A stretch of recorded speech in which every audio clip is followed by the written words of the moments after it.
Hello friends, welcome to SSC coaching centre. दोस्तों, आज की वीडियो में बात करेंगे मैथ के प्रश्नों की। ये प्रश्न कई बार एग्जाम में पूछे जा चुके हैं, वही प्रश्न हम इस वीडियो में बता रहे हैं। तो आप इस वीडियो को अंत तक देखते रहिए और इससे रिलेटेड जो भी क्वेश्चन एग्जाम में पूछा जाएगा उसे भी आप 2 से 3 सेकंड में हल कर देंगे। ऐसी ट्रिक हम इस वीडियो में बताने वाले हैं, तो आप इस वीडियो को अंत तक देखते रहिए।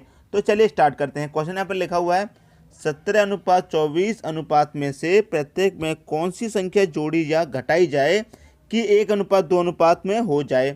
और ये आपको ऑप्शन दिए गए हैं। तो दोस्तों, इसके लिए मैं आपको कोई ट्रिक बताने वाला नहीं हूँ, क्योंकि इसको जो हल करेंगे दोस्तों ऑप्शन से ही इसको हम हल करके देखेंगे और ऑप्शन से ही इसका आंसर आ जाएगा। तो चलिए देख लेते हैं पूछा क्या गया है। 17:24 अनुपात में से प्रत्येक में कौन सी संख्या जोड़ी जाए या फिर घटाई जाए कि 1:2 अनुपात में हो जाए। तो चलिए देख लेते हैं। ये जो दे रखा है इसमें ये वाली संख्या जोड़ के देखेंगे या फिर घटा के देखेंगे, आंसर कैसे आएगा। चलिए देख लेते हैं। यहाँ पर 17 और 24 दिया गया है। सबसे पहले ये ऑप्शन देख लेते हैं, घटाई जाए। इसमें 5 घटा लेंगे, 17 में से 5 घटाएंगे कितना आ जाएगा 12। तो 12 लिख दिया। ठीक है फ्रेंड्स, 12 लिख दिया। इसमें से भी 5 घटा देंगे तो 19 आ जाएगा। तो क्या 1:2 के अनुपात में ये आ रहा है? कैसे भी नहीं आ रहा, इसे काटने से भी नहीं आ रहा है। तो ये हमारा आंसर गलत हो गया। दूसरा देख लेते हैं, 10 जोड़ी जाए। तो इसमें 10 जोड़ेंगे तो कितना हो जाएगा, यहाँ जोड़ लेते हैं 27 हो जाएगा। अनुपात इसमें 10 जोड़ेंगे तो 34 हो जाएगा। तो ये भी 1:2 अनुपात में नहीं आ रहा है। इसको काट के देखेंगे तब भी नहीं आ रहा है। ये ऑप्शन भी गलत हो गया। सी ऑप्शन देखते हैं, 7 जोड़ी जाए या तो दोनों में 7 जोड़ के देख लेते हैं। इसमें 7 जोड़ेंगे 24 हो जाएगा। ये हो जाएगा आपका 24 और ये हो जाएगा, इसमें 7 जोड़ेंगे तो ये हो जाएगा आपका 31। तो इसको करके देखेंगे दोस्तों, ये भी 1:2 के अनुपात में नहीं आ रहा है। तो ये ऑप्शन भी हमारा गलत हो गया। डी ऑप्शन देखते हैं, 10 घटाई जाए। तो इसमें 10 घटा देंगे दोस्तों, कितना हो जाएगा 7 हो जाएगा। अनुपात है, इसमें 10 घटा देंगे तो ये हो जाएगा 14। तो इसे चेक करके देखेंगे, आपका ये 1:2 के अनुपात में हो जाएगा। कैसे? 7 1 कम 7, 7 दूनी 14, 1:2 के अनुपात में हो जाएगा। यही दोस्तों आपका आंसर हो जाएगा, ऑप्शन नंबर डी। तो पूछा गया है कौन सी संख्या जोड़ी जाए या घटाई जाए तो 1:2 के अनुपात में हो जाए। तो 10 संख्या घटाई जाए, तो 10 घटाई जाएगी। ऑप्शन नंबर डी आपका सही आंसर हो जाएगा। दोस्तों, अभी ये आपको बड़ा लग रहा होगा, लेकिन समझने के बाद में आप माइंड में ही कौन सी संख्या जोड़नी है कौन सी घटानी है माइंड में ही कैलकुलेशन कर देंगे और 2 से 3 सेकंड में ही इसका आंसर ला देंगे। तो ये क्वेश्चन दोस्तों आपकी समझ में आ गया होगा। इस टाइप के जो भी क्वेश्चन आपसे पूछे जाएंगे उसके लिए ना कोई ट्रिक लगेगी ना कोई फॉर्मूला, ऑप्शन से ही आप उन क्वेश्चन को हल कर देंगे। तो दोस्तों, ये क्वेश्चन यदि आपकी समझ में आ गया है तो एक लाइक कर दीजिए। अब देखते हैं अगला क्वेश्चन। अगला क्वेश्चन है 50% तथा 50% की 2 क्रमिक छूटों के बाद नेवल नेट छूट प्रतिशत में क्या होगा। और ये हैं दोस्तों आपके 4 ऑप्शन। क्वेश्चन को सही से समझिएगा दोस्तों। 50% तथा 50% की 2 क्रमिक छूटों के बाद नेवल नेट छूट प्रतिशत में क्या होगा। और ये हैं दोस्तों इसके 4 ऑप्शन। देखिए, मान लीजिए कोई वस्तु यहाँ पर 100 रुपये की है, कोई वस्तु यहाँ पर 100 रुपये की है और 50% की छूट तथा 50% की, मतलब 50-50 की 2 छूट मिल रही हैं। तो आप सोचेंगे कि वस्तु तो हमको फ्री में मिल जाएगी, 50-50 की 2 छूटें मिल रही हैं तो 100 रुपये की वस्तु फ्री में मिल जाएगी। 50 और 50 100% की छूट होगी तो 100 रुपये की वस्तु में फ्री में मिल जाएगी।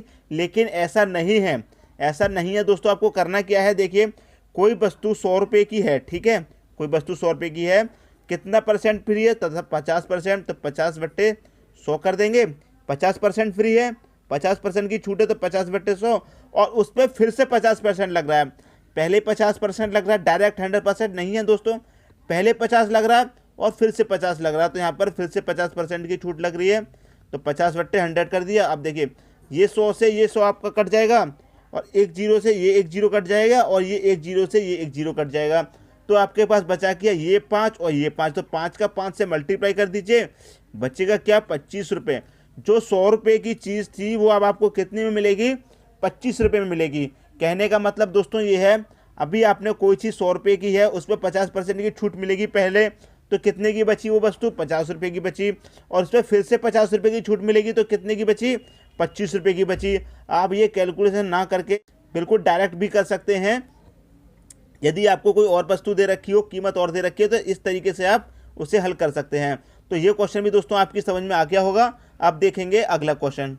अगला क्वेश्चन है, एक वस्तु का विक्रय मूल्य 20% कम करने पर उसकी बिक्री में 80% की वृद्धि हो गई। तदनुसार उसकी कुल बिक्री वास्तव में कितनी प्रभावित हुई। इस क्वेश्चन को दोस्तों अच्छे से समझ लीजिएगा। इस टाइप के बहुत सारे क्वेश्चन एग्जाम में पूछे जाते हैं और इन्हें हल करने का क्या तरीका होता है इसे अच्छे से देख लीजिए। तो चलिए पूछा क्या गया, इसके लिए जो मैं ट्रिक लगाने वाला हूँ, फॉर्मूला लगाने वाला हूँ, उसे देख लीजिए। दो तरीके से इस क्वेश्चन को मैं करना बताऊँगा। तो सबसे पहला तरीका देख लीजिए। सबसे पहला तरीका x + y + xy, इस तरीके से मैं आपको करना बताऊँगा और इसके बट्टे में आपको रखना है 100। ये फॉर्मूला मान लीजिए, ट्रिक मान लीजिए। इस तरीके से सबसे पहले इसको करके दिखाऊंगा, फिर दिखाऊंगा एक और शॉर्ट तरीका। ठीक है, इसे देख लीजिए। देखिए यहाँ पर x कितना दे रखा है, 22, 20 दे रखा है। 20 कम करने पर दिया है ना, तो ये क्या हो जाएगा, -20 हो जाएगा। ज़्यादा होता तो +20। ठीक है फ्रेंड्स, ये हो गया 20। फिर कितना दिया गया है, बिक्री में 80% की वृद्धि हो गई। तो वृद्धि हो गई तो इसका मतलब क्या है, +80। ठीक है फ्रेंड्स, +80 हो गया। अब देखिए यहाँ पर कितना आएगा, x/, यहाँ पर प्लस का x है, यहाँ पर माइनस का x है, तो x प्लस का और माइनस का क्या हो जाएगा, गुणा हो जाएगा। तो यहाँ पर क्या आएगा, -20 आएगा और मल्टीप्लाई में क्या आ जाएगा, 80 आ जाएगा और बट्टे में क्या आ जाएगा, 100 आ जाएगा। ठीक है दोस्तों, देखिए 1 0 से यहाँ पर 1 0 कैंसिल कर दीजिए, इस 1 0 से 1 0 यहाँ पर कैंसिल कर दीजिए। ठीक है फ्रेंड्स, अब ये देखिए क्या हो जाएगा, 2 8 16 हो जाएगा। यहाँ पर मल्टीप्लाई कर देंगे, 2 8 16, प्लस के 80 में से माइनस के बीच जाएंगे तो कितना बचेगा, 60 बचेगा। और यहाँ पे हो जाएगा 2 8 16, तो माइनस का कर देंगे 16, तो 60 में से 16 माइनस का हो जाएगा तो कितना बचेगा, 44। अब यहाँ पर प्लस का 44 बच रहा है, तो इसका मतलब क्या हुआ है, वृद्धि हुई है। माइनस का बचता तो कमी हुई है, प्लस का बचा है तो वृद्धि हुई है। तो 44% की वृद्धि, मतलब ऑप्शन नंबर ए आपका सही आंसर हो गया। इस तरीके से कर लीजिए। इस तरह का कोई भी क्वेश्चन दिया गया है तो x + y + xy से कर लीजिए और जो संख्या है बिल्कुल वैसी ही रख दीजिए और आपका आंसर आ जाएगा। ये हो गया, थोड़ा लॉन्ग मेथड लग रहा होगा। एक और शॉर्ट ट्रिक मैं आपको बताता हूँ इसे करने के लिए।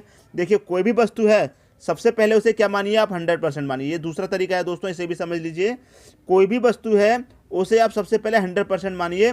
100% मान के ही उस क्वेश्चन को करना है। इस टाइप का जो भी क्वेश्चन दिया जाएगा। अब पूछेगा 20% की कमी होगी, 20% की कमी तो हुई है इसमें दोस्तों। देखिए तो करना क्या, आपको -20 करेंगे। जब वृद्धि हुई है तो प्लस करते, कम हुआ है तो माइनस करेंगे। कर लिया। अब देखिए 100 में से 80 चला जाएगा, 100 में से 20 चला जाएगा तो 80 बचेगा। ठीक है फ्रेंड्स, 100 में से 20 चला जाएगा तो 80 बचेगा, तो 80 हमने यहाँ पर लिख दिया। ठीक है दोस्तों, अब देखिए, और वस्तु कितने की थी, 100 रुपये की। वस्तु कितने की थी, 100 रुपये की, तो कितना बचा है, 80 हो गया। और कोई वस्तु हमने कितने की मानी थी, 100%, तो क्या करेंगे, 100 का मल्टीप्लाई कर देंगे तो कितना हो जाएगा, 180 हो गया और 100 से कर देंगे डिवाइड। ठीक है भैया, 1 0 से 1 0, 1 0 से 1 0 चला जाएगा। 18 का 8 का मल्टीप्लाई कर देंगे, ये हो जाएगा 144। 144 हुआ है तो 144 क्या हुई है, वृद्धि। तो ठीक है, जिसमें से हमने 100 माना था वस्तु, 100 वस्तु मानी, इसमें से 100 को निकाल देंगे तो कितना बचेगा आपके पास, 44 बचेगा। हमने 100 मान के इस क्वेश्चन को करना है। जब भी पूछा जाएगा, कम दिया गया तो कम कर देंगे, 80 बचेगा। यहाँ पे कितना हो गया, 180 हो जाएगा। 100 ये वाला, 80 ये वाला, 180 हो जाएगा।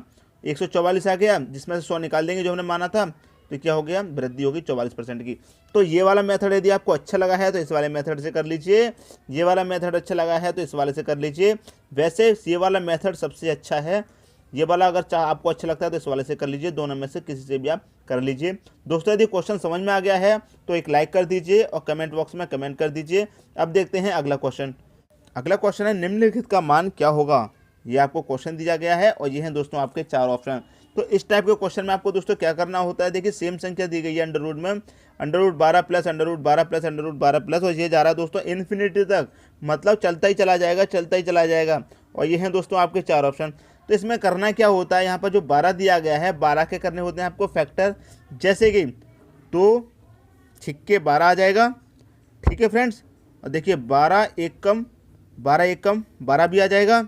ये भी हो सकता है इसका फैक्टर। एक हो जाएगा 3 चौके 12, 2 छिक्के 12 हो जाएगा, 12 1 कम 12 भी हो जाएगा और 3 चौके 12 भी हो जाएगा। ये फैक्टर आपके बन जाएंगे। तो इसमें जो सही आंसर होगा, देखिए आपको फैक्टर ऐसे बनाने हैं, इनका अंतर करेंगे 4 आएगा। ठीक है फ्रेंड्स, 12 1 कम 12 करेंगे तो इसका अंतर आएगा नहीं, इसका अंतर आ जाएगा दोस्तों 11। 12 का 1 का अंतर करेंगे तो 11, इन दोनों का अंतर करेंगे तो 1 आएगा। तो दोस्तों आपको फैक्टर ऐसे करने हैं कि उन दोनों का अंतर करने के बाद 1 आए। तो 3 और 4 का अंतर करेंगे तो 1 आएगा, और 3 चौके 12 भी होता है। तो इसमें जो बड़ी संख्या होगी वही आपका आंसर होगा, मतलब 4। ऑप्शन नंबर सी आपका आंसर हो गया। ऐसा क्वेश्चन आपको दिया गया है दोस्तों। मैंने इसके लिए एक पर्सनली वीडियो बनाया हुआ है इस टाइप के सभी क्वेश्चनों का।